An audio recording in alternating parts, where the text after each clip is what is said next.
Ciao amici, sono Davide Civitiello e oggi siamo a Napoli, precisamente a Posillipo. Oggi vedremo se è possibile fare una buona pizza stile napoletano a casa. Normalmente abbiamo 4 ingredienti che sono acqua, sale, lievito e farina, ma per farla a casa in un forno elettrico dove non abbiamo 480 gradi ma avremo un forno alla massima temperatura, useremo 2 ingredienti in più, olio e zucchero. L'olio che ci aiuta ad avere una pizza più fragrante perché abbiamo un tempo di cottura molto più lungo rispetto a un forno a legna, e lo zucchero che ci aiuta un poco nella colorazione ma non incide sulla lievitazione. Prima di iniziare il tutto abbiamo bisogno di accendere il forno di casa e mettere una pietra refrattaria all'interno del nostro forno. Per cuocere una buona pizza abbiamo bisogno di 3 elementi. Il primo è la conduzione del forno, quindi deve essere un forno ben caldo. Secondo, il contatto tra l'impasto e la pietra refrattaria. E terzo è l'irraggiamento, che è il calore che arriva dall'alto. Questi sono i 3 elementi che ci permettono di cuocere una pizza buona anche a casa. Un altro elemento importante per fare un buon impasto è questa. Io uso una madia artigianale fatta da un artigiano di Somma Vesuviana, ma a casa la potete fare in una ciotola, la potete fare in un'impastatrice, in una planetaria, come preferite. Io uso i metodi più tradizionali possibili, quindi parto proprio da dove sono nato, dalla madia. Apriamo la madia. E prima cosa abbiamo fatto un po' di acqua e farina in modo da sigillare un po' le parti aperte in modo che non coli l'acqua, e andiamo ad inserire i primi ingredienti all'interno della madia. Usiamo praticamente una farina Caputo classica che ha una proteina media che ci permette di fare una lievitazione dalle 6 alle 8 ore anche a casa. Poi mettiamo 1 litro d'acqua, quindi normalmente 1 litro d'acqua assorbe da 1 kg a 1,6 kg di farina. Mettiamo il sale, iniziamo a sciogliere il sale nell'acqua e mettiamo il lievito nella farina. Il lievito deve stare sempre a contatto con la farina per 2 semplici motivi. Il primo, la farina è sempre a una temperatura di 18-22 gradi e soprattutto ha gli zuccheri che servono ai lieviti per nutrirsi, che sono glucosio e maltosio. Mentre il sale invece non deve andare mai a contatto con il lievito per il semplice motivo che il sale è un assorbitore d'acqua, berrebbe praticamente tutta l'acqua degli enzimi e gli enzimi morirebbero. È fondamentale sciogliere prima il sale nell'acqua in modo che questi non vadano in contatto. Iniziamo a mescolare i primi 4 ingredienti, come abbiamo detto: acqua, sale, lievito e farina. Mettiamo la metà della farina perché la farina potrebbe cambiare in condizioni climatiche, potrebbe essere più umida, più asciutta, quindi iniziamo a metterle nella metà e iniziamo a crearci una prima pastetta e man mano andiamo ad inserire anche lo zucchero. Facciamo sempre da basso verso l'alto e poi spingiamo. Con quest'altra mano iniziamo a mettere lo zucchero. Sentite già che l'impasto quasi lo si può ascoltare mentre lo lavoriamo. Ora andiamo a mettere l'olio. Lo mettiamo ora perché praticamente noi stiamo impastando a mano. Per chi ha una planetaria lo può mettere anche 2-3 minuti prima della fine dell'impasto, perché una macchina ci aiuta più ad assorbire l'olio. In questo punto, dato che lo stiamo facendo a mano, lo mettiamo ora e pian piano aggiungiamo il resto della farina. Prendiamo un altro chilo di farina. Come abbiamo detto, per 1 litro d'acqua assorbe circa 1,6 kg, 1,7 kg di farina. Dico circa perché non è mai una dose precisa. L'acqua invece rimane sempre 1 litro d'acqua. Così vi regolate anche meglio a casa, perché 1 litro d'acqua sono circa 8-11 pizze. Mezzo litro d'acqua sono circa 5-7 pizze, vi potete regolare in base alla dose che preferite. Se siete in 5 praticamente fate mezzo litro d'acqua, se siete in 10 potete farne 1 litro. Come vedete già iniziamo ad avere un impasto solido, uniforme. Aggiungiamo sempre man mano la farina fino ad arrivare al punto di pasta.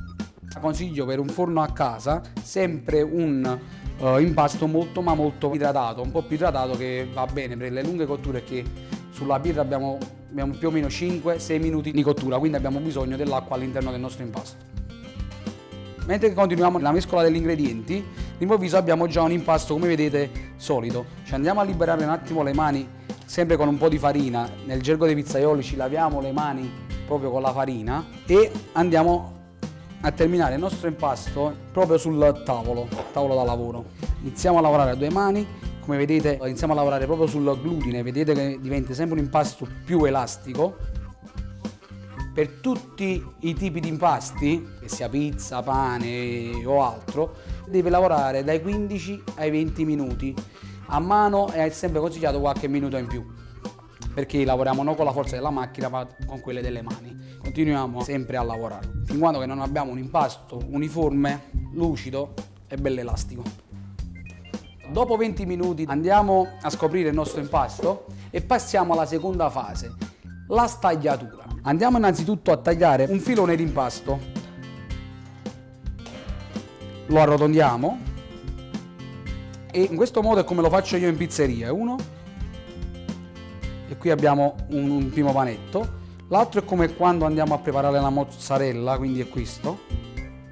A casa potete farlo con un coltello o con una spatola del genere, tagliare praticamente pezzi di impasto dello stesso peso, normalmente per un diametro dai 28 ai 32 cm ha un peso di 250 grammi, ma consiglio anche di farli un po' più piccoli per il forno di casa, così cuoce prima e in maniera molto più veloce.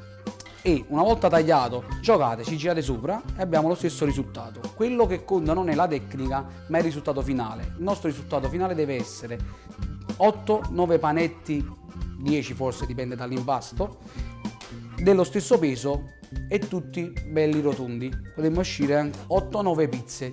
Se la facciamo più piccola anche 10-11, dipende dalla grammatura che decidete di farla a casa. Una volta coperto la lasciamo lievitare per 6-8 ore, dopodiché andiamo alla terza fase. Andiamo a preparare anche il pomodoro nel vecchio metodo, quindi è sempre consigliato farlo o a mano come sto facendo io o passarlo in un passaverdura a maglia larga. Il pomodoro per una buona pizza napoletana innanzitutto non deve essere cucinato, si deve mangiare così crudo com'è, per far sì che non perdiamo proprio il sapore, la polpa, l'umidità, i semi e tutto ciò che ha di buono all'interno. La cosa da non fare è proprio frullarlo il pomodoro, che se frulliamo tutto quello che ha di buono all'interno e non facciamo altro che fare una salsa, un'acqua di pomodoro che in cottura evapora e non ci rimane niente sulla pizza. Andiamo a sallare il nostro pomodoro, come vedete il pomodoro è ben integro, mettiamo il sale, ogni 100 g di pomodoro 1 grammo di sale, 2,5 kg 25 grammi. Mettiamo qualche foglia di basilico, possiamo anche rompere. Filo d'olio d'oliva. Sì, otteniamo un pomodoro innanzitutto saporito. Se lo prepariamo un po' prima forse è anche meglio, perché il basilico scarica sapore e l'olio che ci dà, oltre che un po' di sapore, anche un po' di lucentezza sulla pizza, perché se non lo sapete la pizza si mangia anche con gli occhi. La mozzarella, in questo caso fior di latte di Agerola, andiamo a tagliarla a coltello, non con altri macchinari che non fanno altro che dividere il latte dalla mozzarella, e andiamo a tagliarlo proprio così a listarelle. È molto importante che la mozzarella non si tagli né troppo piccola nemmeno troppo grande. In questo caso è una mozzarella tagliata con un taglio medio per due semplici motivi: se la facciamo troppo piccola si disidrata e si può bruciare, quindi perde tutta l'umidità e si disidrata, mentre se la andiamo a tagliare troppo grande praticamente non riesce ad evaporare tutta l'umidità e rimane una pizza con molta acqua all'interno. In questo caso la mozzarella fila.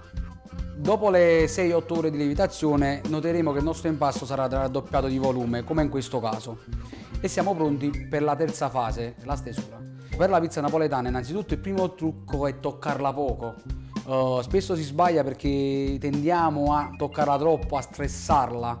Bagnarsi leggermente le mani innanzitutto, leggermente bagnare l'impasto ma non stendere nella farina, cosa molto importante, e andiamo a mettere le mani così, incrociamo prima le due dita e poi avviciniamo le mani e facciamo 1, 2, 3, giriamo, 1, 2, 3, giriamo. Come vedete già abbiamo un cornicione uniforme che ci fa anche da corona per gli ingredienti, quindi non stendiamola tanto ma nemmeno poco. Prendiamo la nostra pala che ci aiuta ad infornare la nostra pizza nel forno di casa, che troverete nei negozi praticamente di casalinghi insieme alla pietra refrattaria da mettere al forno, e con leggermente un velo di farina sulla pizza, non troppo perché altrimenti diventerebbe gialla e amara. Mettiamo la pizza sopra, come vedete io non l'ho proprio toccata, l'ho toccata giusto 2 volte, e andremo a mettere gli ingredienti sopra. Innanzitutto assicuriamoci che si muova leggermente, ok?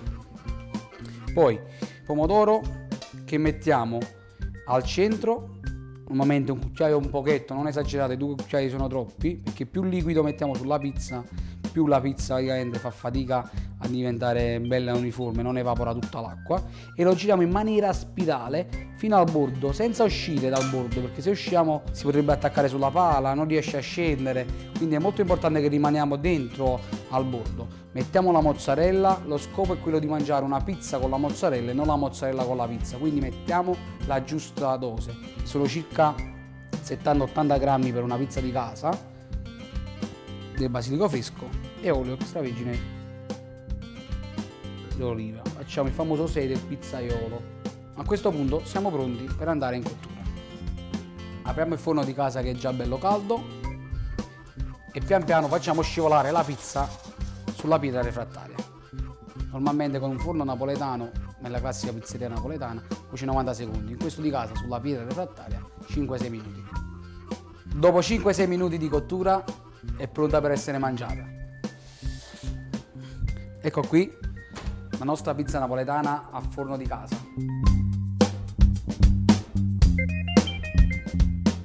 Pronta per essere mangiata. Buon appetito a tutti da Davide Civitiello. Allora la pizza stile napoletano a casa si può fare?